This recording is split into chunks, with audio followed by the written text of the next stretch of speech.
Depuis 1960, la diplomatie malienne a traversé des régimes civils, militaires et transitions avec parfois des choix audacieux, parfois contraints. Mon invité me corrigera peut-être. 65 ans après l'indépendance, où en est la politique étrangère du Mali?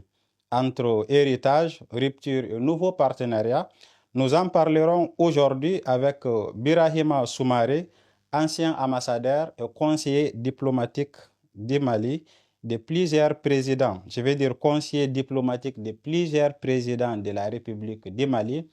Bienvenue dans Kibarou Fanga et c'est parti pour une heure d'échange diplomatique. On sera aussi diplomatique dans... Tous les cas, tu as commencé par la diplomatie. C'est ça. Et bienvenue, M. Merci Soumaré. beaucoup, merci beaucoup.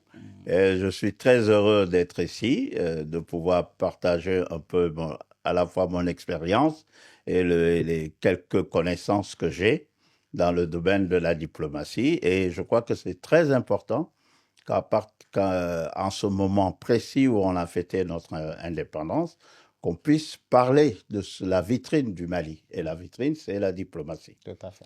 Alors, je vais quand même commencer par dire que les affaires étrangères, c'est le chef de l'État qui définit la politique étrangère du Mali. Autrement dit, c'est le président, c'est lui qui dit les orientations, qui donne les objectifs stratégiques pour la diplomatie malienne. Maintenant, la diplomatie malienne, elle a comme mission de mettre en œuvre ce que le président de la République a décidé en matière de politique étrangère.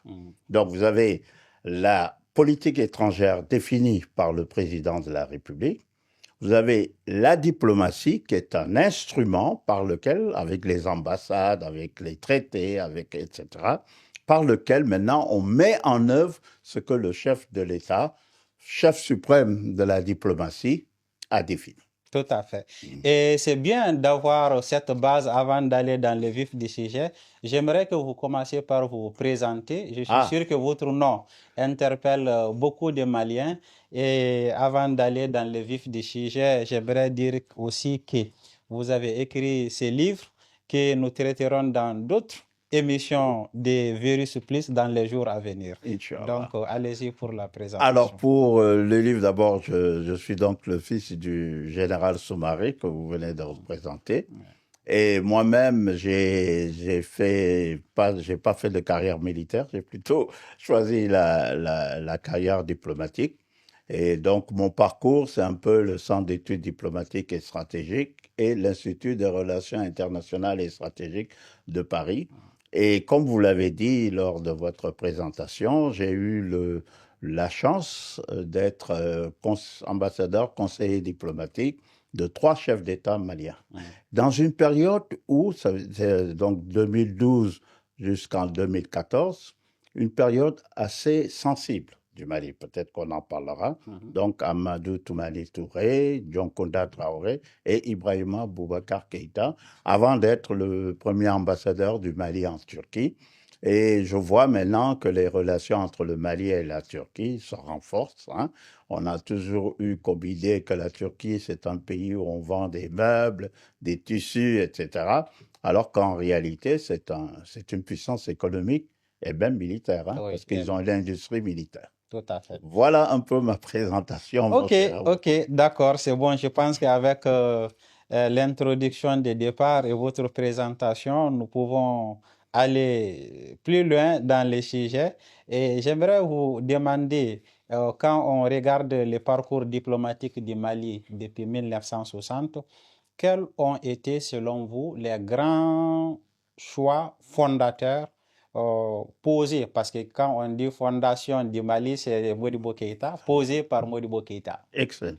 Alors, effectivement, la diplomatie malienne est restée de façon stable de 1960 jusqu'à nos jours.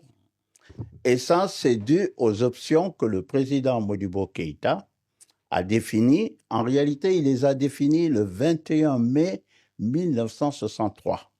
Avant d'aller au sommet de l'Organisation de l'Unité africaine le 25 mai 1963. Alors, c'est quoi? C'est le non-alignement, autrement dit, on décide ce que l'on veut en fonction de nos besoins. C'est le bon voisinage, parce qu'on croit toujours à l'intégration africaine. C'est également la résolution pacifique des conflits, et ça, on l'a fait durant notre histoire, la guerre du sable entre l'Algérie et le Maroc, etc. Et on a envoyé beaucoup également de soldats, de militaires pour soit entraîner des combattants ou même pour faire du maintien de la paix. Et également, nous avons comme objectif que le président Modibo Keïta a défini, c'est faire en sorte que l'unité africaine, d'ailleurs c'est dans notre constitution, Oui. que l'unité africaine se réalise le plus rapidement. Et même dans l'hymne national.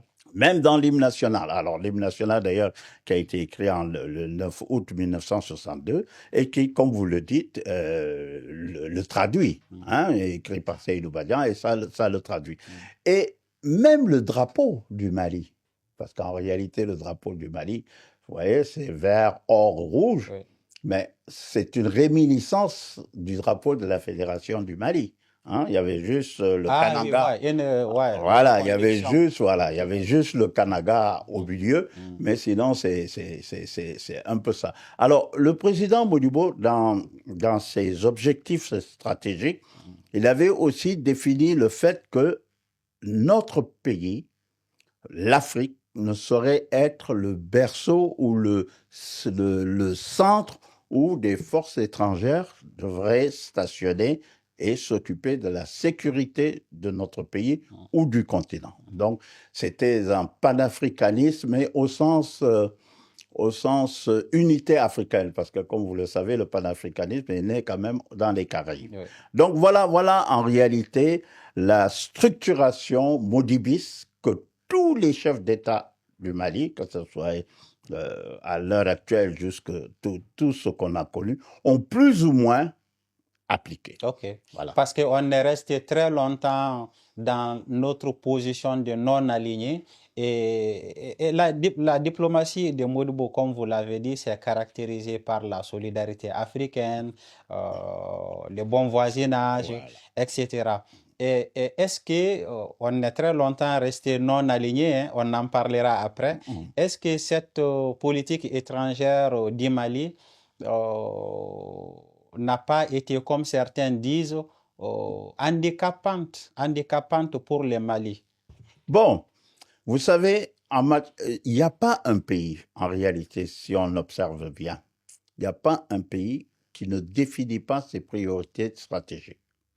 Et si le Mali a choisi le non-alignement, d'ailleurs c'est lors de la conférence de Belgrade qu'il y a eu le mot non-alignement, la conférence de Belgrade, c'est le 7 septembre 1961. Et ça s'est tenu donc en Yougoslavie. C'est parce qu'il y avait la lutte entre les deux blocs. Il y avait le bloc de l'Est, donc ce sont les socialistes avec l'Union soviétique, etc. Et le bloc occidental, le bloc de l'Ouest. Alors, nous sommes une ancienne colonie française. Alors, théoriquement, comme le Sénégal, comme d'autres pays, on aurait pu s'orienter vers le bloc occidental. Mais le président Modibo, avec tous les gens du mouvement oléguien, ont considéré qu'il ne s'agissait pas pour eux de s'aligner soit derrière le bloc occidental ou derrière le bloc voilà. Donc, il fallait faire une politique de non-alignement, avoir des relations diplomatiques avec qui on veut en fonction de nos besoins. Alors, il est vrai qu'il y avait une option socialiste quand même. Mais ça, c'est le congrès du 22 septembre 1960 qui a décidé de l'option socialiste. Alors, étant donné qu'on avait des contradictions avec la France, surtout au sortir de l'éclatement de la Fédération du Mali, et nous avons été obligés, en tous les cas, le président Modibo et ses compagnons ont été obligés d'avoir alors des relations diplomatiques avec des pays de l'Est, Union soviétique principalement, mais pas que, pour s'équiper. En 1960, il faut bien comprendre que La France, on avait des problèmes. Ouais, ouais, ouais. Hein, et donc, Elle nous a pris le soin de détruire la structure militaire. très bien. Mm. Alors, et ça, c'est fondamental. C'est-à-dire que ce qui s'est passé, d'ailleurs, c'est pour ça que lors du discours que le président Modibo a tenu le 20 janvier 1961, c'était pour leur demander de partir. Et comme vous dites, ils sont partis en détruisant tout le peu de matériel qu'il y avait ici. Alors donc, c'est ça qui explique que notre orientation vers des pays comme l'Union soviétique, la Tchécoslovaquie, voilà. Donc, et même vers Israël, et même vers les États-Unis, parce que beaucoup de gens ne savent pas, les premières tenues de l'armée malienne sont des tenues de l'armée américaine. Hein, c'est américain. Je reviens sur la question en la contextualisant. Le Mali est très longtemps, j'ai dit, resté non aligné, solidaire, pacifiste, bon voisin, etc. Parlons par exemple du bon voisinage. Pendant longtemps, bon voisin et tout ça, parce que les rapports, c'est aussi des rapports de force. Exact. Au point que certains ont cru que nous sommes faibles. Par exemple, le siège de la BCAO est au Sénégal. Le directeur, la direction a plus ou moins toujours appartenu à la Côte d'Ivoire. Et nous, pacifistes, même lorsqu'on a des candidats pour ces sièges importants-là, on se retire très vite, on laisse aux autres. Et l'Algérie aussi, la Mauritanie et d'autres qui ont cru que nous sommes faibles. Est-ce que cette politique du bon voisinage seul n'a pas handicapé la diplomatie malienne? Alors, le temps où il y avait cette politique de bon voisinage, d'ailleurs, je souhaite que ça continue. Hein, vous verrez rarement un diplomate qui soit contre le bon voisinage. Okay. Mais à l'impossible, il n'est tenu. Alors, en 1900, par exemple, dans les années où le président Modibo définissait la politique du bon voisinage, c'était un contexte très particulier. Hein, c'est vrai qu'on sortait de l'éclatement de la fédération. On avait des liens avec le Sénégal et la Côte d'Ivoire également. Il ne faut jamais oublier qu'Houphouët était le président du Rassemblement démocratique africain, hein, le 18 octobre 1946. C'est lui qui est le président. Donc, il y avait toujours des relations un peu intimes entre ces hommes politiques. Et il fallait, on rêvait du groupe de Casablanca, on rêvait toujours de faire une fédération malgré l'éclatement. Hein. Modibo a toujours cru à la possibilité, en ayant une politique de bon voisinage, d'entraîner les autres vers une fédération africaine. Bon, malheureusement, ça ne s'est pas fait. Il y a eu l'expérience de Mali, Ghana, Guinée, mais qui n'a pas eu l'eau. Qui n'a pas prospéré. Alors, comme vous dites maintenant, concernant la banque ouest-africaine, alors, c'est vrai que nous sommes, il ne faut jamais oublier que nous sommes sortis de l'UMOA le 1er juillet 1962, franc malien. On a créé notre franc malien. Donc, eux, ils ont eu le temps peut-être de faire des textes pour dire que, bon, le siège est à Dakar et puis le directeur doit être ivoirien, etc. Mais nous, lorsque nous sommes revenus dans l'Union monétaire, hein, d'abord dans la zone franc, hein, c'est les accords de janvier-février 1967. Alors, lorsque nous sommes revenus, bon, on a trouvé une situation de fait. Hein? Alors, maintenant, il y a des postes qui sont ouverts auxquels les Maliens peuvent... accéder. Mais moi, je crois que l'indépendance se fait également en ayant sa propre monnaie. Mais il faut créer les conditions qui nous permettent de battre monnaie. Donc voilà un peu ce qui est et ce qui explique. Alors, aux affaires étrangères, il y a une cellule qui, je crois, en tous les cas, lorsque j'étais aux affaires, ça, on le faisait, quelqu'un qui est chargé de la promotion des cadres maliens au sein des organisations, que ce soit l'UMOA, l'UNESCO, l'ONU, qui est chargé de suivre ça pour promouvoir nos cadres. Hein, et ça, c'est important. Bon, maintenant, nous sommes dans l'AES, c'est la Confédération.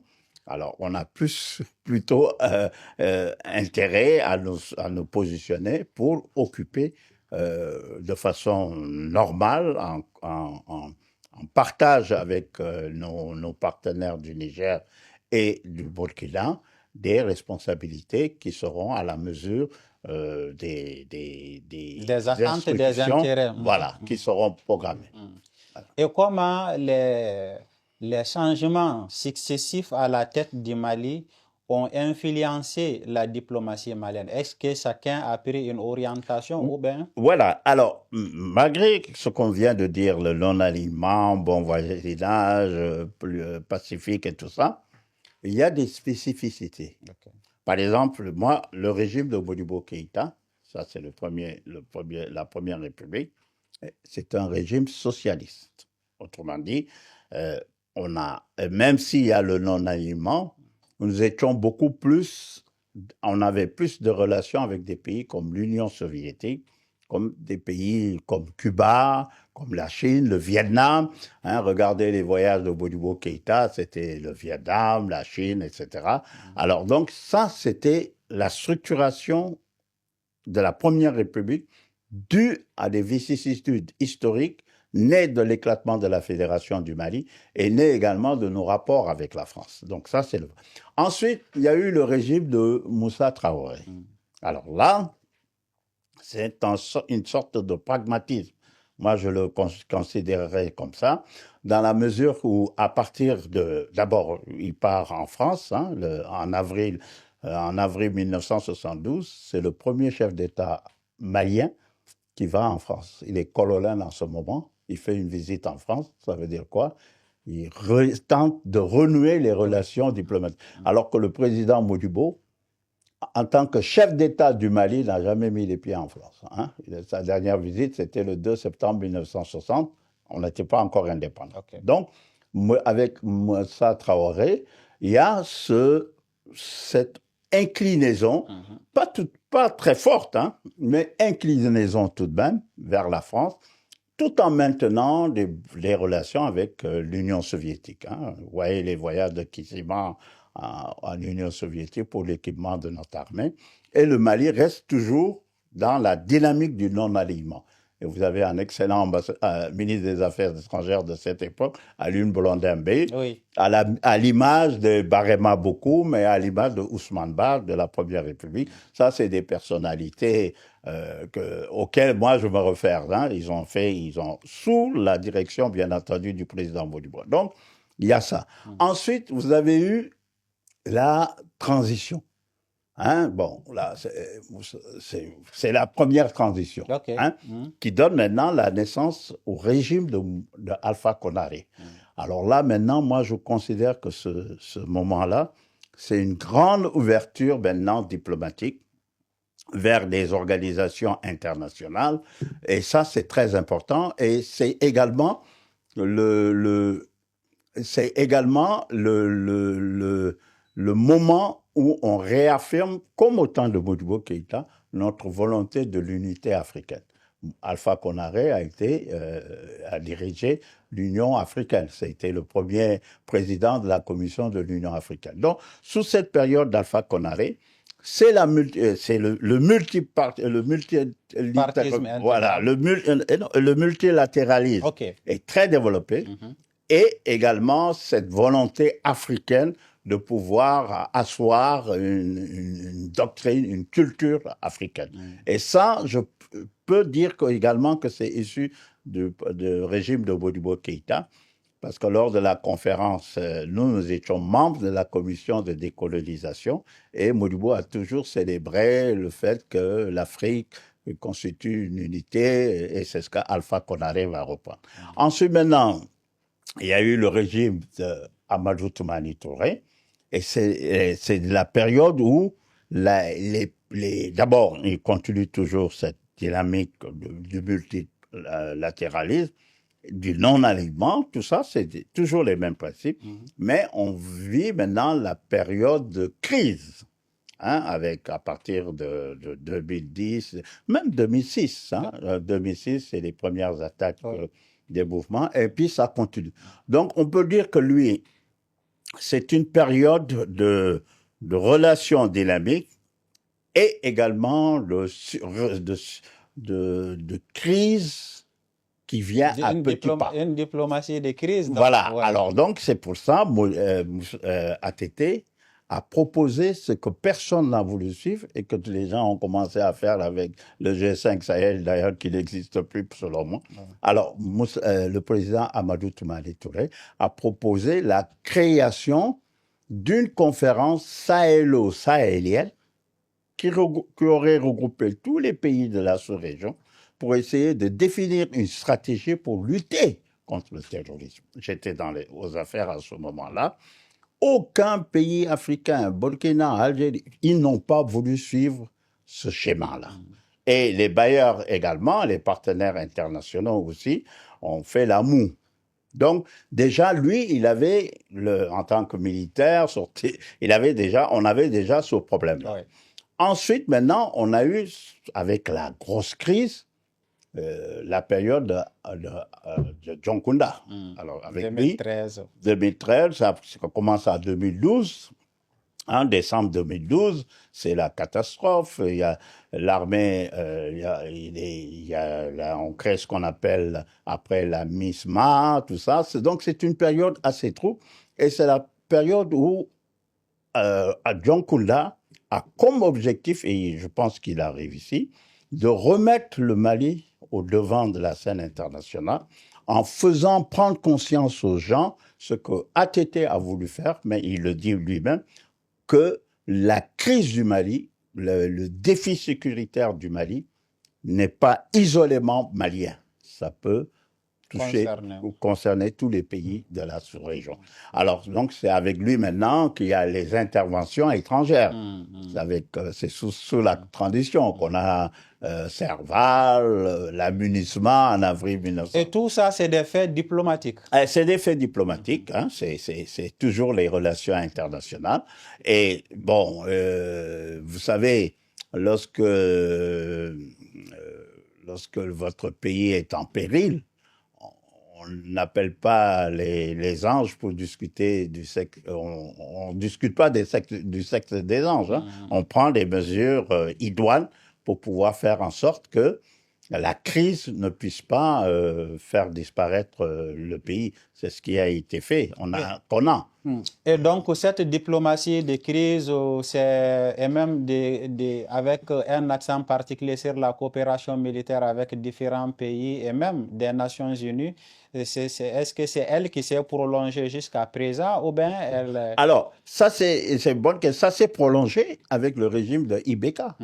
À partir de Ibrahim Boubacar Keïta, non seulement ça s'est prolongé, mais il y a eu aussi le dessin d'une programmation d'accords pour faire en sorte qu'il y ait soi-disant la paix avec les insurgés qui représentaient d'ailleurs une infime partie des populations du Nord. Hein.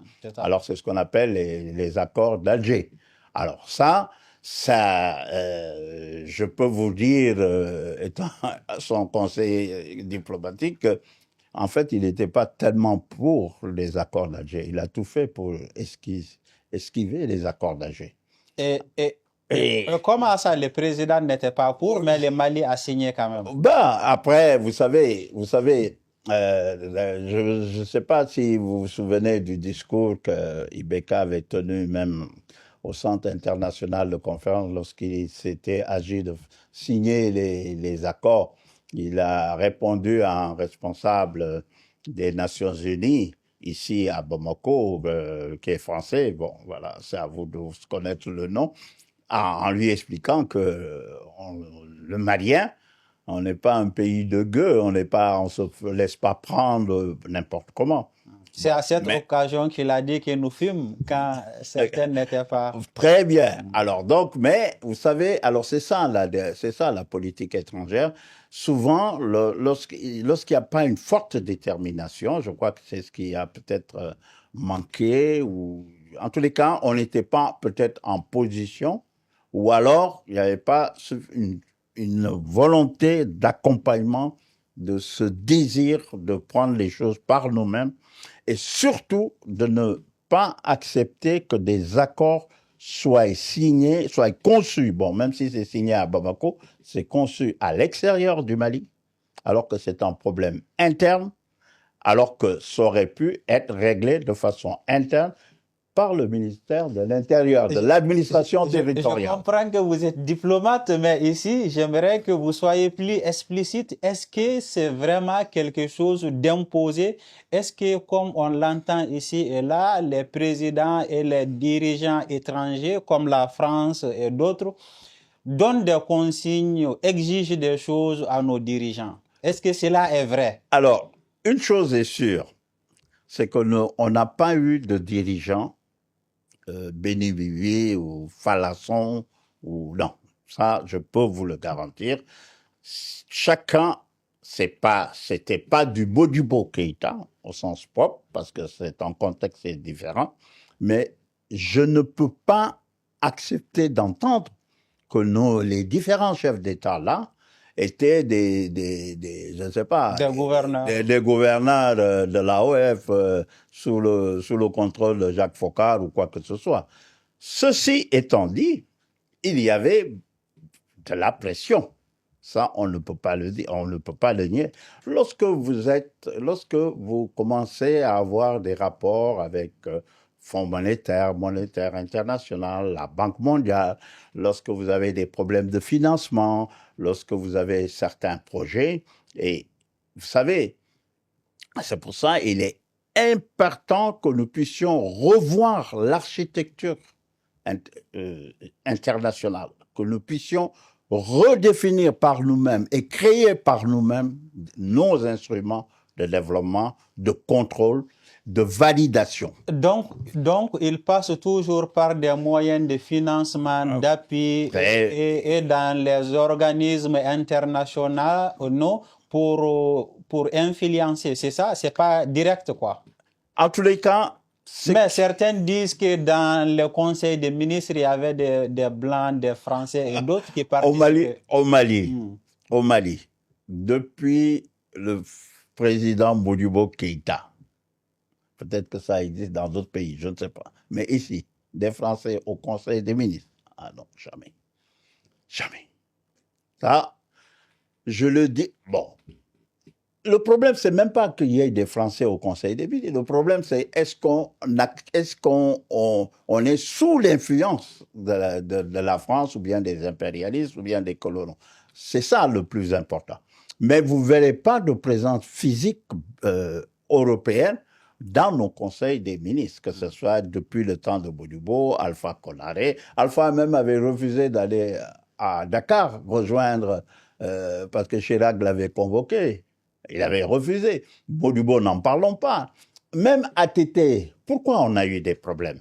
ATT n'a pas voulu que Nicolas Sarkozy fasse son truc d'immigration et surtout qu'il demande à ce que Tessalite, qu'on puisse lui rendre ça, qu'on redonne l'armée. Hein? Et ça, ça prouve une résistance. Et c'est la même chose avec Ibeka. Je crois que le problème, c'est peut-être les entourages qui cassent la dynamique d'un chef. C'est très important. Ça, c'est un ancien de Koulouba qui vous parle. C'est très important de faire attention à son entourage, de choisir des gens compétents et désintéressés, qui ont comme pour seule boussole l'amour du Mali. Mais si vous vous entourez de gens qui ne répondent pas à ces critères-là, ça peut poser problème. Et ça, je crois que encore une fois, nous n'avons pas subi, comme certains pays, que je ne citerai pas ici, subissent chaque jour. Ils font un conseil des ministres le mercredi, parce que le mardi, l'ordre du jour a été dit par rue Monsieur à Paris. Non, nous ici... ça, et pour sortir de ces questions que beaucoup de Maliens se posent, hein, je rappelle que vous avez été conseiller diplomatique de 3 présidents. C'est bien cela. Exact. Et lorsque le président Djankunda a appelé le président Hollande pour l'aider à stopper l'avancée des terroristes, quelle était la contrepartie? Non. Vous savez, d'abord, on va enlever une équivoque. Dans la lettre que le président John Kouda, le professeur John Kouda a écrit à Emmanuel Macron, Hollande. À Hollande plutôt, il lui demande un appui aérien et du renseignement. Voilà, c'est ça que John Kouda a demandé. Et ça, c'est très important parce qu'il y a eu beaucoup de discours dessus en disant qu'on a même demandé un appui terrestre, alors que c'était pas la dynamique de John Kouda. Maintenant, dans la dynamique de l'action, ils ont dit qu'ils voulaient stopper l'avancée des djihadistes sur Bamako, etc. Bon, qu'il fallait... Et ça, une des catastrophes, d'ailleurs, je crois que c'est ça qui explique que la France, parmi la population, a un certain problème. La catastrophe, ça a été de stopper nos forces militaires qui avaient le contrôle terrestre d'entrer à Kidal. Et ça, parce que nous, on était conscients qu'on avait juste besoin d'un appui aérien et de renseignements. Ça, si les Français et je reviens sur la question. Donc, ça nous amène à nous poser naturellement l'intérêt de la France à nous aider. Quel était son intérêt? Est-ce que c'est comme elle a dit, pour maintenir un monde civilisé, parce qu'ils estiment que les terroristes, c'est la barbarie, ils veulent garder un monde civilisé le plus grand possible, et tout ça. Est-ce que c'est ça, ou bien le Mali a donné quelque chose en retour? Est-ce que c'était pour protéger son précaré qui était le Mali, ou bien qu'est le Mali toujours? Est-ce que c'est ça? Lorsque les Français décident du Mali, il ne faut jamais oublier que c'est une ex-puissance coloniale. Ils ont colonisé, ils ont été ici, au Soudan français, pendant longtemps. Et il ne faut jamais oublier qu'en janvier 1957, ils ont tout fait pour que le Nord, là, puisse être un autre État, détaché du Mali. Ça, il faut le savoir.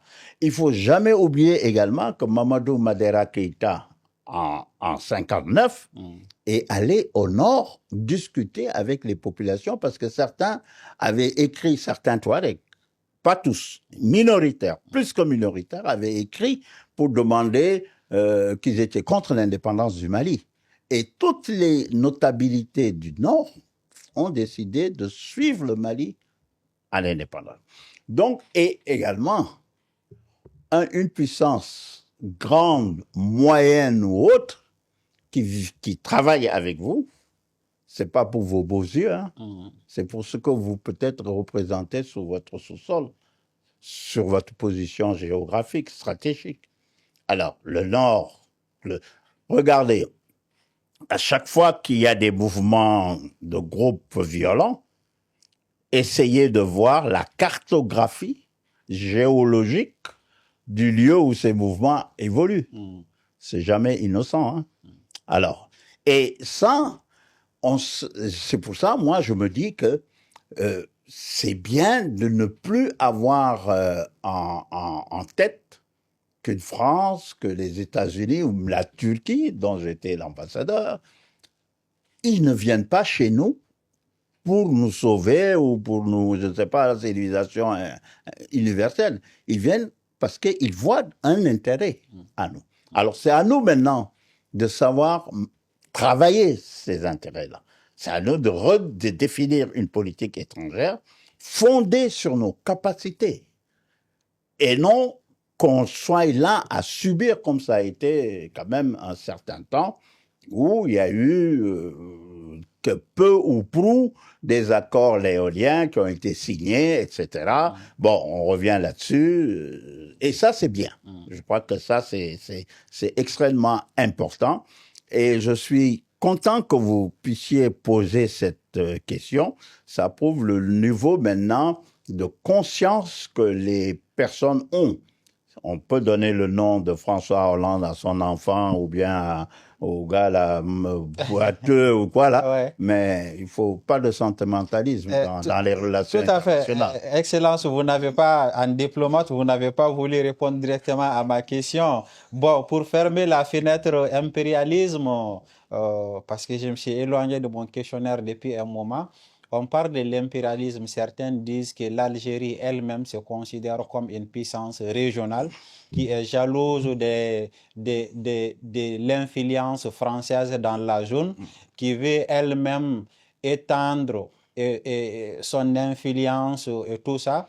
Est-ce que c'est effectivement la posture diplomatique de l'Algérie lorsque elle prend le leadership de l'accord d'Alger, lorsqu'elle estime qu'elle a son mot à dire dans la façon de conduire l'accord qui a été signé là-bas, lorsqu'elle estime que certains groupes qu'on appelle terroristes ne sont pas terroristes, mais que des citoyens qui revendiquent des droits légitimes?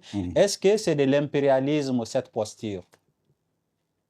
On croit toujours que la tendance à aller faire de l'impérialisme ou de l'expansionnisme, c'est toujours les pays occidentaux, et on oublie qu'il y a des puissances qui se disent moyennes, sous-régionales, qui ont également des velléités impériales.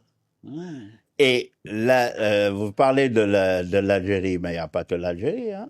Même les pays arabes, les Émirats arabes, tout ça, là, on a de bonnes relations diplomatiques avec ça. C'est très bien, mais il faut toujours se dire, toujours avoir en tête qu'aucun État n'établit de relations comme ça pour les beaux yeux des populations. L'Algérie, nous avons plus de 1700 kilomètres de frontières avec ce pays-là. Lors de leur guerre d'indépendance, nous, le Mali, une des causes de l'éclatement de la Fédération du Mali, c'est à cause de l'Algérie.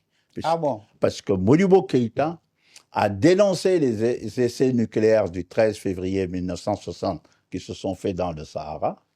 Et Modibo Keïta a toujours soutenu le mouvement, le Front de Libération Nationale. On les a tellement soutenus que Bouteflika habitait à Gao. Et nous avons, ça c'est en janvier 1961, hein, il n'y a pas très longtemps, pendant leur guerre de libération, nous avons mobilisé notre armée, l'armée nationale du Mali, pour aider les fédérés algériens. Donc nous avons également fait en sorte que les Algériens assistent au groupe de Casablanca alors qu'ils n'avaient même pas leur indépendance. Donc, je crois que une des choses que l'Algérie devrait comprendre, aucun État n'acceptera en ce fin de XXIe siècle d'être sous la domination d'un autre. Quelle que soit la puissance de cet État, tant qu'il n'y a pas un rapport équilibré, respectueux entre les deux États, il ne faut pas se faire d'illusions. Le Mali a toujours été un pays de résistants. Vous savez, ici, là, la colonisation, là, c'est pas Dakar, hein, moi qui ai grandi à Dakar, grandi un peu, là-bas, ils ont construit des choses, tout ça, des immeubles, tout ça. Mais ici, pourquoi? Parce que c'était une terre de résistance. La résistance contre la pénétration coloniale française ne s'est jamais arrêtée pendant tout le temps, jusqu'au 5 septembre 1961, qui est la date du départ du dernier soldat français. Donc, nous avons toujours eu cette mentalité. Et les Algériens doivent être bien placés pour comprendre l'état d'âme du Malien. C'est pas parce que tel ou tel régime a accepté de pactiser avec eux que ça va aller. D'ailleurs, l'accord d'Alger, même sous le régime de Ibeka, vers la fin, commençait à s'en éloigner. Hein, bon, d'une manière ou d'une autre. Et il est heureux que ceux qui sont venus ont demandé à revoir tout ça, etc. Alors ça, c'est très important, c'est notre objectif politique. Et ça, quel que soit, comme dit l'autre, quel que soit le Malien à Koulouba, la réaction, ce sera comme ça. D'accord. Avant que je ne m'éloigne de mon questionnaire, nous parlions de, de la continuité de la ligne diplomatique du Mali. Et j'aimerais vous demander, est-ce que les coups d'État affaiblissent ou au contraire est un moment pour réaffirmer, prendre une posture plus forte dans la conduite de notre diplomatie? Vous savez, une des raisons qui font qu'il y a l'irruption du militaire dans la vie publique et constitutionnelle, c'est souvent, c'est ce qu'ils utilisent souvent, c'est parce qu'il y a une crise économique et sociale, ou alors il y a une sorte de gestion, même patrimoniale, du pouvoir, Oui. avec corruption et tout ce qui... Népotisme. Népotisme. Ça, c'est les raisons. Et l'armée, c'est une institution de la République, mais qui ne doit pas normalement empiéter dans la vie publique et constitutionnelle. Mais ça, c'est lorsque les choses sont ce qu'il faut. Oui. Autrement dit, vous savez, nous, je peux vous dire un peu les différentes raisons qui font que le militaire sort de sa tenue et puis s'installe au pouvoir. Donc, ces raisons-là, au Mali, on peut pas, il faudrait qu'on se dise que c'est pas un fait, un épiphénomène, c'est presque une constance.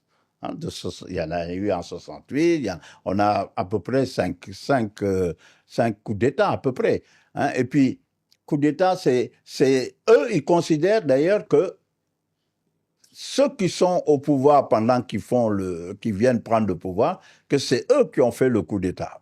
Parce qu'au coup d'État, c'est empêcher le fonctionnement régulier des institutions.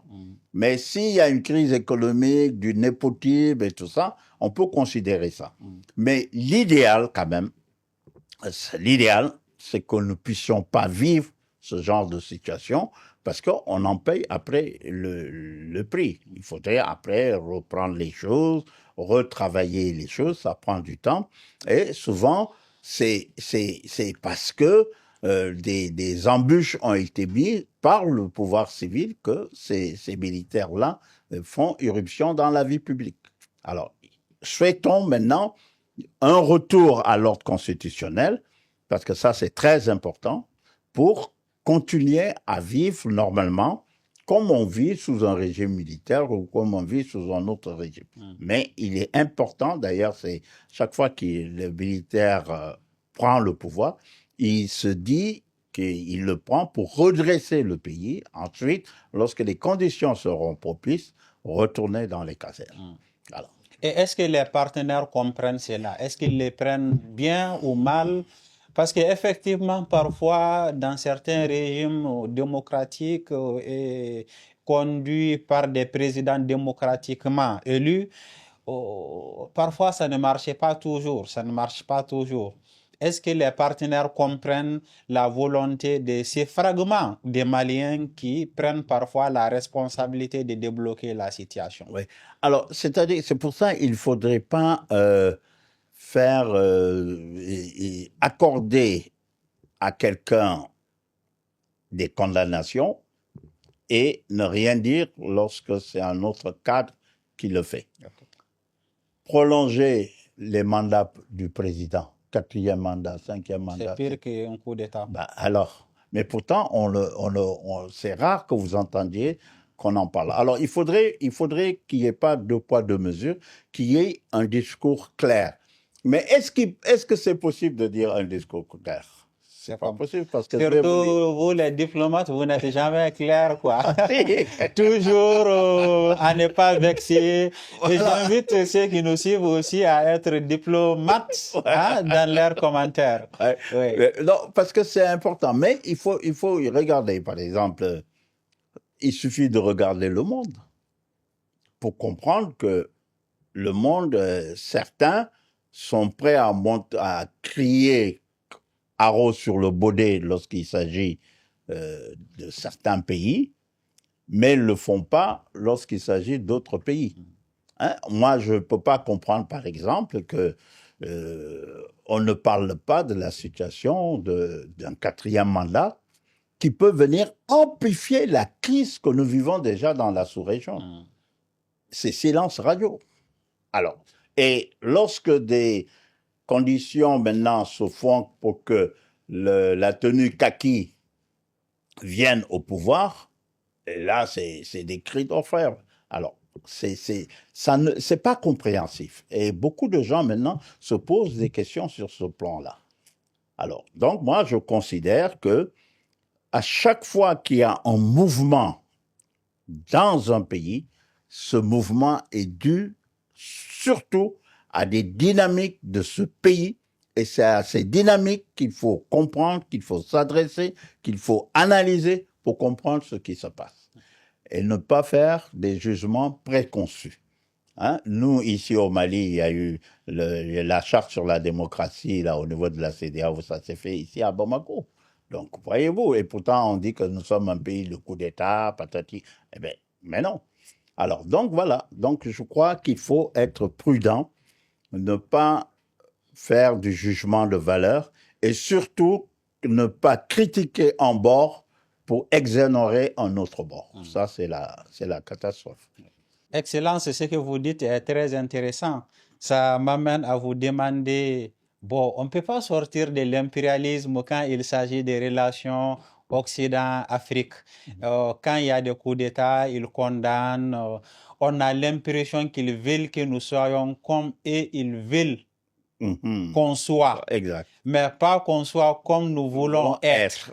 Très bien. Et ça m'amène à vous inviter à nous parler de la diplomatie malienne entre 1970 et 1980, où on a basculé entre, je vais dire, on a côtoyé les deux blocs, hein, et que plus tard, il est arrivé la démocratie qui est venue avec des droits de l'homme et tout ça. Ouais. Voilà, vous avez bien fait de dater votre question, 1970 à 1980. Alors, d'abord, c'est sous le régime de Moussa Traoré. Hein. Alors, comme je vous ai dit tantôt, en avril 1972, Moussa Traoré fait une visite officielle en France. Il est colonel, il va en France, il rétablit des relations diplomatiques avec la France. Encore qu'on n'a jamais rompu de relations diplomatiques. Mais disons qu'il les réchauffe, quoi, hein, pour prendre ce genre d'image. Et tout en conservant des liens avec l'Union soviétique, avec les pays de l'Est.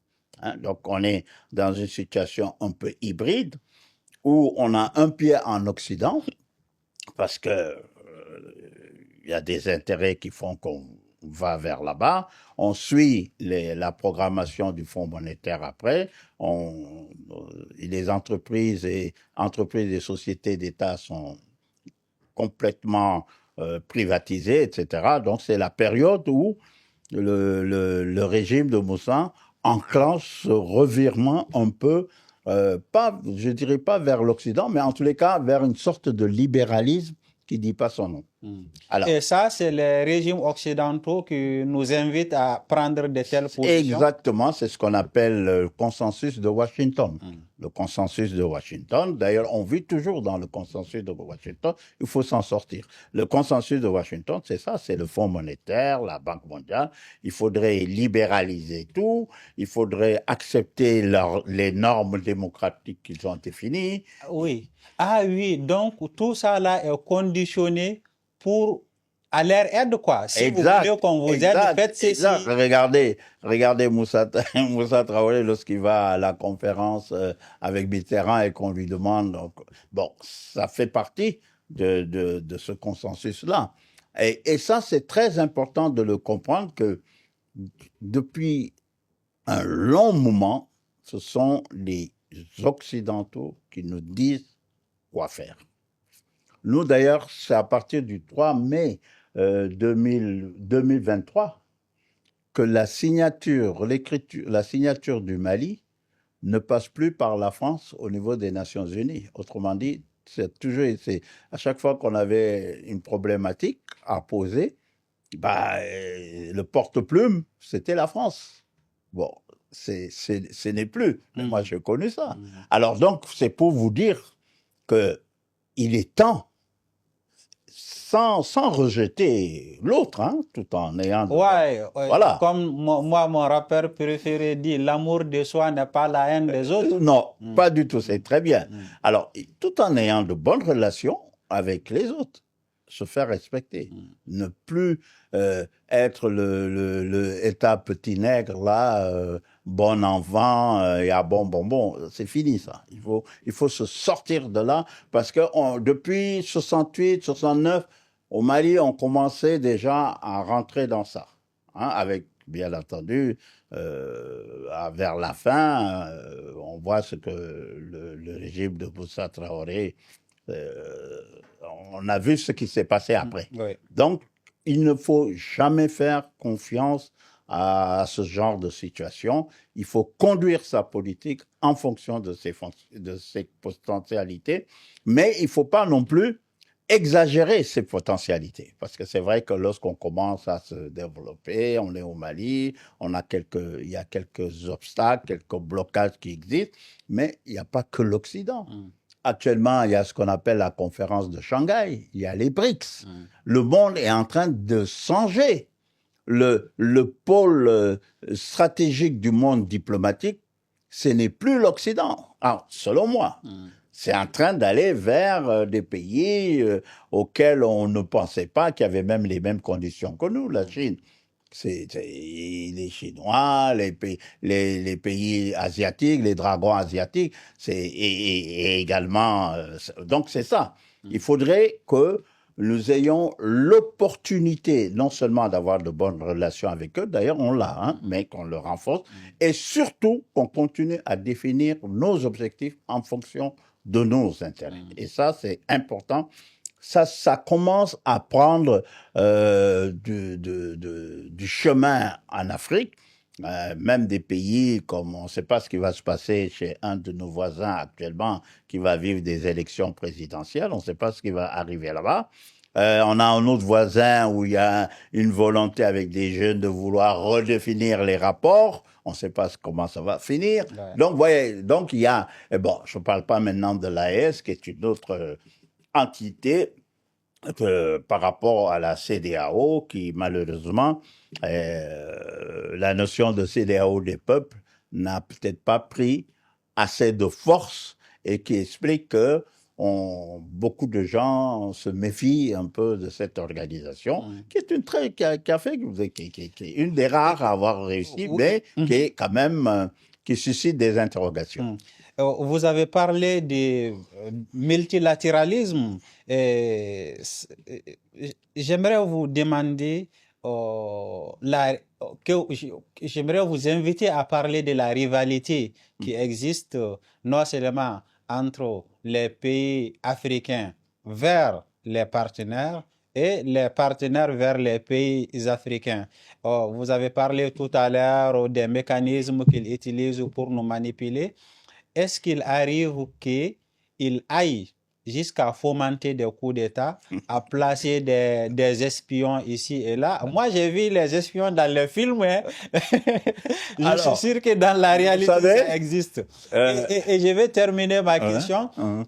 Est-ce que c'est parce que Moussa n'a pas bien voulu aller jusqu'au bout de ce qu'on lui a édicté, que son régime est tombé? Est-ce qu'il arrive que les Français organisent des coups d'État en Afrique pour imposer ce qu'ils veulent?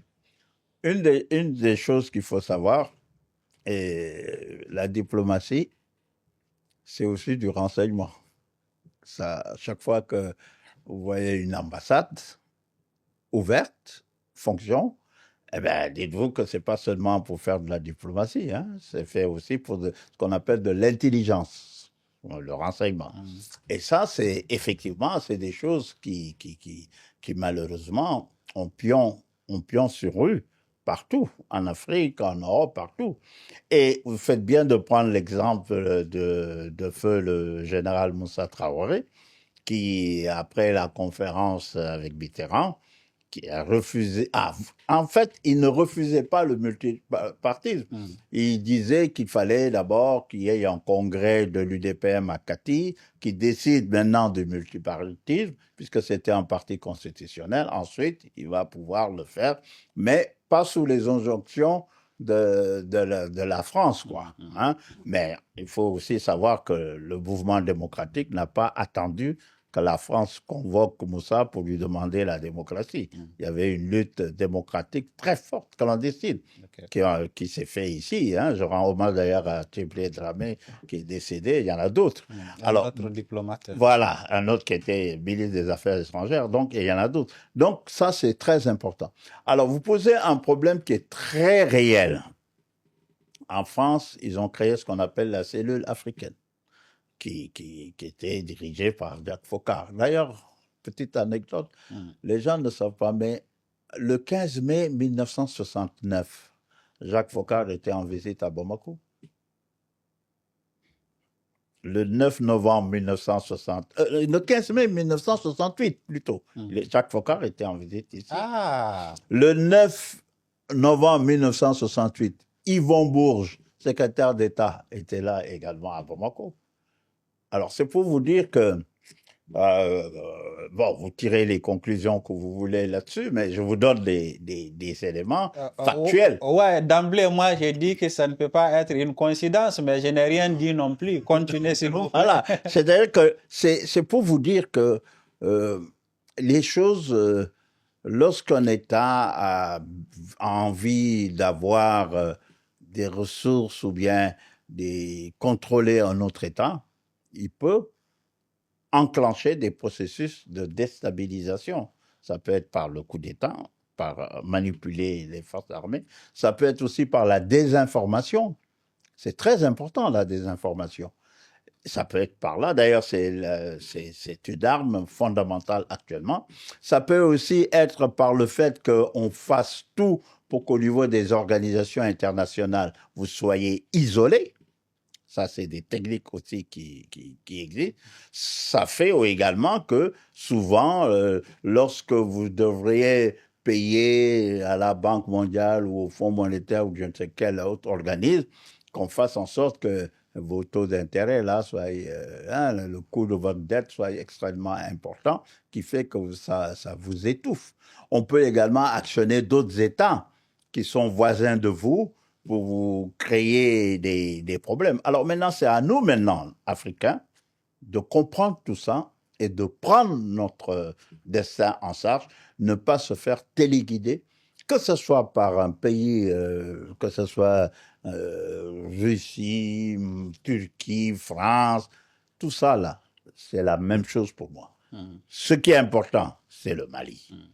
On quitte pas la France pour aller s'allier à un autre pays qui va, à la longue, nous faire ce que la France nous a fait. Si on considère que la France nous a mal fait. Donc, c'est important d'avoir une politique endogène. La politique étrangère doit être le reflet de cette politique endogène. Voilà. Et de souveraineté, mais pas souveraineté au sens galvaudé. Là. On a été obligé d'aller appeler les Toubabs là, pour qu'ils viennent oui, nous assister, oui.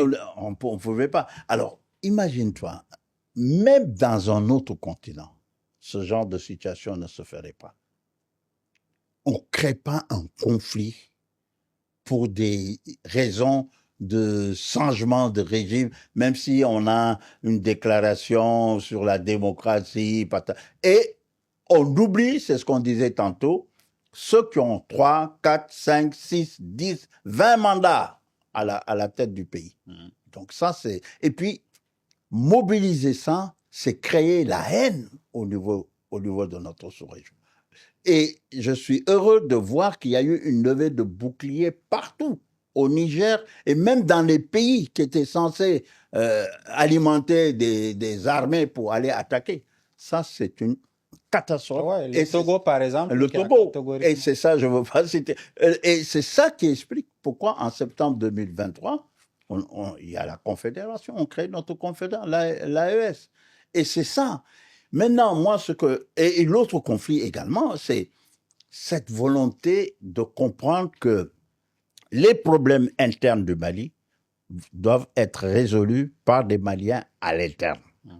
Les problèmes d'un pays, il y a un pays qui a connu une décennie de guerre, de guerre civile. Ils ont résolu leurs problèmes de façon interne. Alors, on peut maintenant collaborer, échanger d'expériences, etc. Mais il faut comprendre que la dynamique interne de résolution, c'est ça qui doit être privilégié. Alors, ça aussi, ça peut poser quelques incompréhensions avec un voisin, avec qui, normalement, nous sommes condamnés à avoir des relations. On a 1200 km, je parle de l'Algérie. Oui. On peut pas, la géographie, là, on ne peut pas la déménager. Hein, c'est pas possible.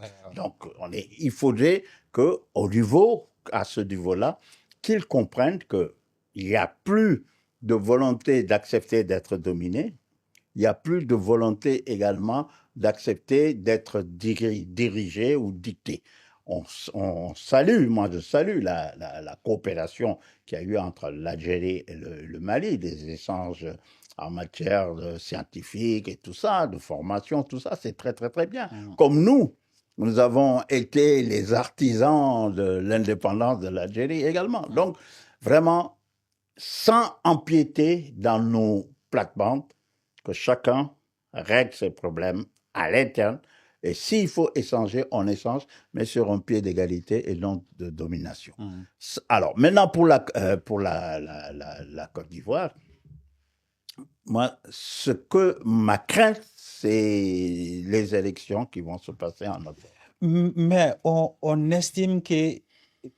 Moi, je ne comprends même pas quel problème concret nous avons avec la Côte d'Ivoire. Est-ce que vous pouvez nous aider à comprendre qu'est-ce qu'il y a entre nous et la Côte d'Ivoire, sinon que ils nous fournissaient de l'énergie et que ça a été arrêté pour des raisons de non-paiement, ou bien c'est encore un discours diplomatique pour ne pas dire autre chose? Bon, je ne crois pas que ça soit ça la raison. Parce que c'est vrai hein, que la Côte d'Ivoire, ça c'est depuis...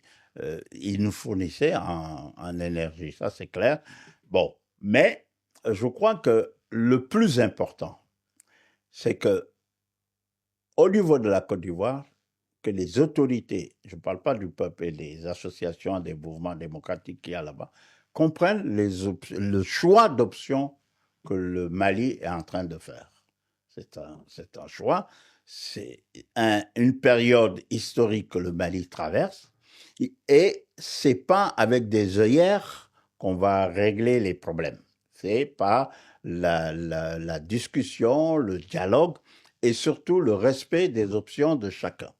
Sans qu'on ait l'impression qu'il y a une sorte de vampire qui est au-dessus d'un pays et qui fait que ce pays agit contre un autre pays poussé par un vampire. Alors ça, il faudrait éviter ça. Les jeux d'influence et tout ça, ça ne nous profite pas. Ça profite ni à la Côte d'Ivoire, ni au Mali. Et lorsque je parle de la Côte d'Ivoire, je ne parle pas des Ivoiriens.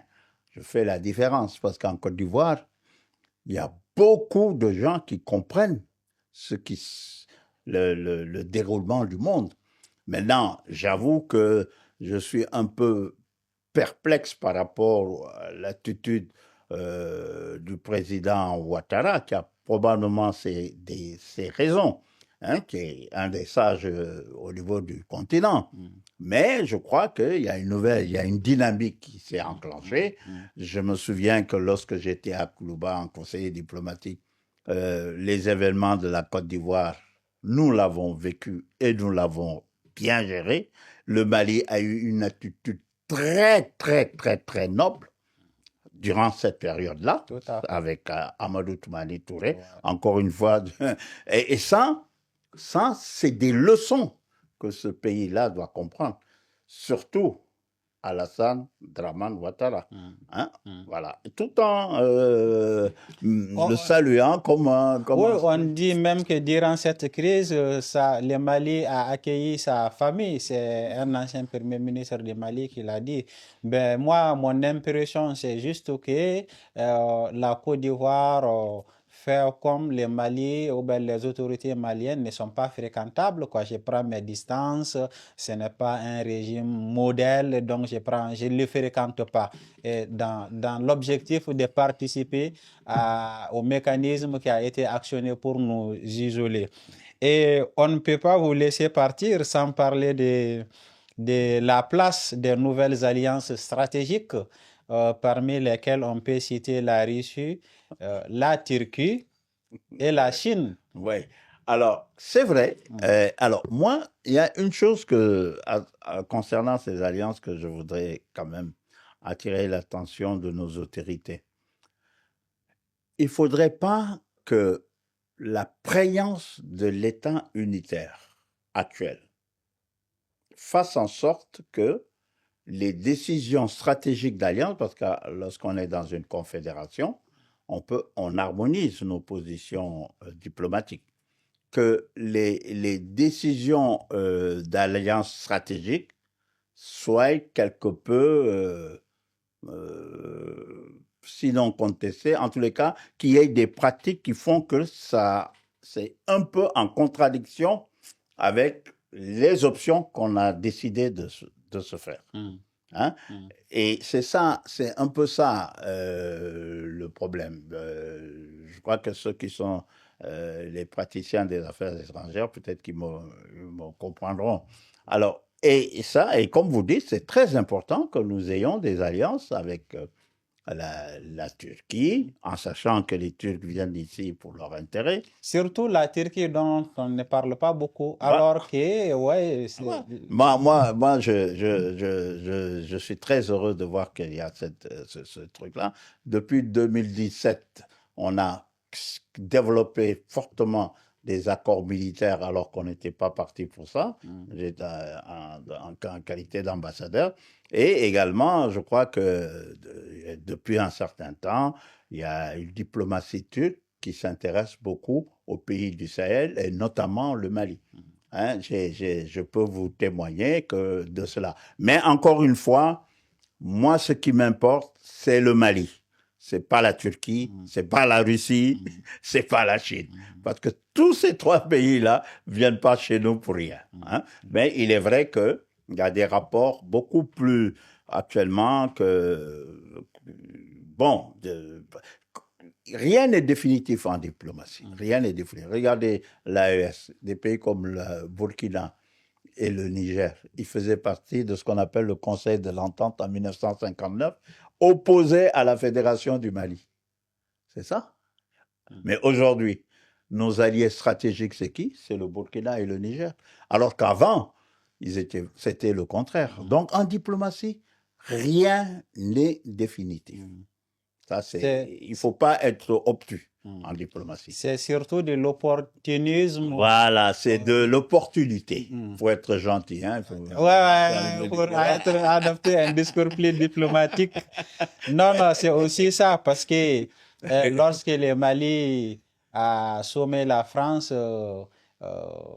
de fermer ces bases militaires qui sont là, je pense que beaucoup de nos voisins ont profité pour demander la même chose. Et puis nous c'est la deuxième fois qu'on leur demande de partir. Hein. C'est pas la première fois. Hein. On l'a fait en 2023, mais c'est pas la première fois. Comme je vous ai parlé du cours du 20 janvier 1961, le 8 juin 1961, la base de Kati, il y avait une des plus grandes bases françaises de l'armée coloniale française était à Kati. On leur a demandé de partir. Le 8 juillet 1961, c'est la base de Thessalite, qui était également une base aérienne extrêmement importante. Parce que Thessalite, là, vous contrôlez le monde, vous visionnez le monde. C'est un plateau stratégique. Ce n'est pas Kidal, c'est Thessalite. Beaucoup pensent que c'est Kidal, mais c'est Thessalite, le plateau stratégique. C'est important d'avoir Thessalite. Et le 2 août 1961, c'était Gao. On leur a demandé de quitter Gao. Et le 5 septembre 1961, c'est là que le dernier soldat français a quitté. Mais ça, c'est sous le régime de Modibo. Ce régime-là, enfin, a reproduit un peu ce même schéma, a demandé à ce que ces bases-là partent. Et d'ailleurs, l'erreur, ça a été, moi, du point de vue français, l'erreur, ça a été de rester ici trop longtemps. On peut pas, une armée étrangère ne peut pas stationner dans un pays indépendant pendant 10 ans, 6 ans, 5 ans, c'est pas possible. Même les populations ne supporteraient pas ça.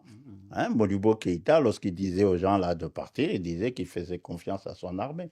Et les jeunes que vous voyez en Afrique en général, particulièrement en Afrique de l'Ouest, ne supportent plus les bases françaises. Ils ne veulent plus. Moi, j'étais pas très longtemps à Dakar. Il y avait des mouvements contre le stationnement des bases françaises. Et ça, c'est pas seulement français, hein, c'est toute base étrangère. Non, vraiment, on peut faire une coopération militaire, mais il y a quand même des limites. D'accord, et on va conclure. Voilà. La conclusion elle-même, elle est graduelle, en processus. Première question que j'aimerais que vous répondiez très rapidement pour avoir plus de temps pour une question plus importante qu'elle là. Quelle est selon vous, qu'est-ce qui a été les forces et les faiblesses de la diplomatie malienne de 1960 à maintenant, distinctement? Alors, la force, c'est, comme j'ai toujours dit, c'est son anonymat, etc., le fait de se prendre en charge et tout ça. Alors, la faiblesse, peut-être aussi, c'était parce qu'on n'avait peut-être pas suffisamment de moyens d'explorer d'autres espaces diplomatiques. Par exemple, Shanghai, la conférence de Shanghai, je sais qu'il est actuellement urgent d'explorer, même si on a des relations bilatéraux, on a des bilatérales avec la Chine et puis avec certains pays des BRICS, mais il est important d'explorer ça. Et surtout, il est important également de ne pas trop donner l'impression que nos diplomaties se ferment sur elles-mêmes. Hein, il y a beaucoup d'ouverture, on continue, et ça, c'est très important. Voici la question plus importante dont j'ai parlé.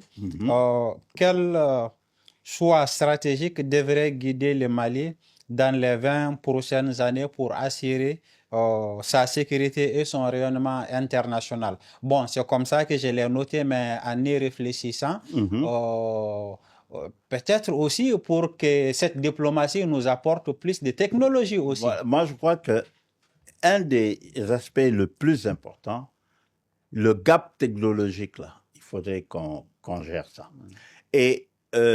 Mais il ne faut pas oublier également que la technologie naît également dans un contexte particulier. C'est la formation. Il faudrait que nos diplomates puissent, aussi bien qu'ils développent des relations économiques ou culturelles avec d'autres pays, se chargent également de cela. Dans les ambassades, en général, il y a ce qu'on appelle un conseiller culturel. Hein, mais qui s'occupe plutôt des étudiants, etc. Mais maintenant, c'est une vision stratégique. Il faut que les ambassades puissent avoir que la diplomatie puisse prendre cette vision stratégique qui est de capitaliser les connaissances du monde. Les Chinois, comment ils se sont développés? C'est comme ça. Ils ont d'abord commencer par envoyer des étudiants dans des grandes universités, dans des laboratoires de recherche de haute technologie. Et ça, c'est aux ambassades qui sont accréditées en Chine ou ailleurs de pouvoir l'indiquer en disant à nos autorités, bon, il y a telle opportunité, on peut faire tel jumelage avec un centre de recherche, disons, chinois avec un centre de recherche au Mali, encore qu'il faudrait qu'à Bamako, que ce genre de choses puisse se faire. Et ça, c'est important parce que l'intelligence artificielle, ça va être l'enjeu de demain. Alors, il ne faudrait pas que nous soyons encore en retard de ce point de vue-là. Et c'est très, très, très important. Maintenant, il y a également ce qu'on appelle les défis climatiques, mais là, il faut être très prudent. Parce que nous n'avons pas pollué le monde. On a tout intérêt dans les forats où on parle des histoires de climat, que nous puissions faire entendre notre voix. Nous ne pouvons pas nous développer sans utiliser l'énergie lourde. Hein? Ce n'est pas possible. Alors, et ça, c'est des enjeux stratégiques qui nous appartiennent de travailler.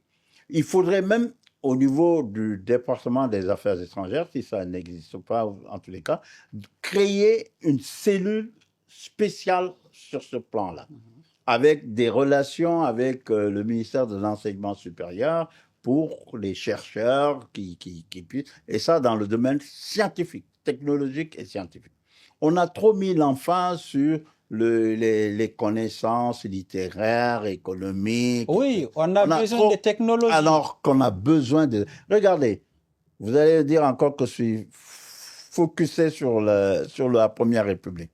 L'Office du Niger, lorsque Modibo était là, il a envoyé Jean-Marie Koné, qui était ministre d'État en novembre 1961, en Israël pour voir comment les kibbutz, là, comment ils développaient leur agriculture pour pouvoir faire pareil ici. Hein? Donc, et ils privilégiaient l'enseignement technique, technologique, technique. Parce que c'est ça qui va faire décoller notre pays. On a de quoi nourrir l'Afrique avec l'Office du Niger, mais on n'a pas il y a une technologie qu'il faut posséder. Alors ça, c'est important que les diplomates, maintenant, c'est pas seulement se mettre en costume, cravate et puis aller dans des belles réceptions, c'est également voir comment, en complicité avec les autres départements ici, pour développer ce genre d'échange-là. Moi, je ne vois plus le développement comme on avait l'habitude de le voir de façon classique, relations économiques, conférences économiques. Ça, là, c'est fini. C'est de la littérature. Il faut aller dans du concret. Les pays qui peuvent nous le permettre, renforcer nos liens d'ambassade. Et faire des grandes ambassades, par exemple, dans des pays qui l'acceptent. Un pays où on voit que c'est pas important, un ambassadeur avec deux conseils, ça suffit. Mais dans les autres pays là où c'est possible, hein, et puis il y a l'industrie militaire, la science militaire, ça aussi c'est très important. On a de bonnes relations avec la Turquie, la Russie, mais il faudrait pas que ça soit que de la vente de matériel, oui. Alors que nous, Marcala, nous, ici, l'usine à Marcala, on fabriquait, on faisait des montages d'engins militaires. D'ailleurs, ça se fait toujours. Mais ça a été une des priorités du séminaire des forces armées en octobre 1960, ici à Bamako, de créer une industrie militaire. Ça, c'est important. Ouais. Voilà. Donc, vive la technologie, envoyer les jeunes faire des recherches. Surtout, moi, je pense aussi que c'est ça les grands enjeux, et je profite pour interpeller les autorités sur la nécessité vraiment de chercher, comme l'ambassadeur a dit, de capitaliser les connaissances techniques qu'on peut trouver partout dans le monde. Ouais. Et aussi, lorsqu'on envoie nos étudiants, de s'assurer qu'ils reviennent, qu'ils reviennent servir les pays avec ce qu'ils ont appris là-bas. Et pour finir, c'est vraiment ma dernière question. Hein. Vous avez commencé par rappeler l'importance de la diplomatie et j'aimerais que vous développez un peu en vous adressant, ou bien en adressant un message aux jeunes maliens qui vivent ici et ailleurs, d'abord sur comment se comporter lorsqu'ils sont maliens dans un pays étranger, mais aussi rappeler l'importance de la diplomatie dans la construction de l'État et la défense de la souveraineté nationale, puisqu'il y a une grande euphorie actuellement autour de la souveraineté, l'indépendance. Ça, c'est général. Alors, merci de me donner cette opportunité-là de m'adresser aux jeunes, surtout que moi, je suis un peu dans les réseaux sociaux et je fais beaucoup de choses en direction des jeunes. Hein. J'aime bien faire ça. Alors, c'est très important que lorsqu'ils sont à l'extérieur, comme vous dites, ce sont également des ambassadeurs, parce qu'ils représentent le Mali, et surtout qu'ils profitent des possibilités qu'il y a dans ces pays-là pour se renforcer. Et qu'ils n'oublient pas que de toute façon, l'idéal, c'est de revenir au Mali, travailler quelque temps, même s'ils ont après envie de faire une carrière internationale. Mais je leur déconseille, après leurs études, de cesser de se...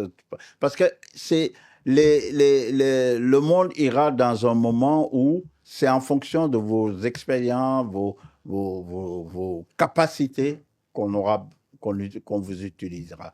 Pas autrement. Pas parce que. Alors, et ça, c'est important pour que nos jeunes le sachent et qu'ils puissent être toujours en contact avec les autorités de l'ambassade pour qu'on sache ce qu'ils font, où est-ce qu'ils sont, quels enjeux ils ont. Et au fur et à mesure, parce que l'ambassade est là pour eux. Moi, lorsque j'étais ambassadeur, c'était ça. C'est mon travail fondamental, surtout en Turquie, c'était plutôt des étudiants. Il n'y en avait pas beaucoup. Après, il y a eu un événement qui a fait que beaucoup d'étudiants ont quitté. Mais c'est très important qu'ils puissent se rapprocher de l'ambassade, qu'ils aient même une carte consulaire lorsqu'il y a la carte consulaire pour qu'on puisse savoir ce qu'ils font, qu'est-ce qu'ils font. Ça, c'est très important. Ne pas attendre d'être en période de détresse pour chercher où se trouve là, voilà, l'ambassade. Alors, en dehors de ça, vraiment, je les souhaite de continuer à croire au Mali, parce que ce sont les jeunes là, c'est vous qui croyez maintenant au Mali, nous on a fait notre part, de continuer à croire au Mali, parce que si vous croyez au Mali, c'est parce que vous croyez en vous-même. Voilà, donc c'est le dernier conseil ça. que je donnerai. Merci infiniment, Excellence. Merci beaucoup. Ça a été vraiment très instructif pour moi et je l'espère pour tous ceux qui nous suivent. On a parlé de la diplomatie malienne, on a parlé des petits changements, n'est-ce pas? Sinon, elle est restée à peu près la même. Petits changements qu'il y a eu en fonction des régimes qui se sont succédés.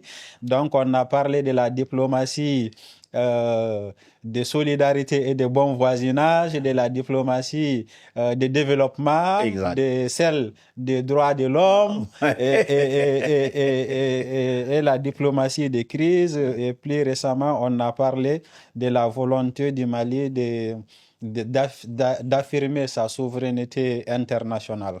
Et ça a été très instructif. Et je rappelle que Son Excellence Soumaré a écrit un livre sur le général Abdoulaye Soumaré et que nous traiterons dans les jours à venir dans une autre émission. Et peut-être vous vous demandez pourquoi aujourd'hui on a parlé en français alors que d'ordinaire dans Kivarou Fanga on parle en Bambara. Eh bien, c'est parce que la diplomatie est un sujet tellement difficile. Oui, les nuances pour le dire en Bambara. Exactement. D'une part et d'autre part, c'est parce que on a des amis au niveau de l'AES et à un niveau plus étendu qui veulent comprendre les enjeux et les choix diplomatiques du Mali, et donc pour donner plus d'accessibilité pour étendre la portée de cette émission. Donc nous avons bien voulu de le faire en français aujourd'hui. Merci infiniment à vous qui nous regardez et on vous donne rendez-vous la prochaine fois sur Kibarou Fanga.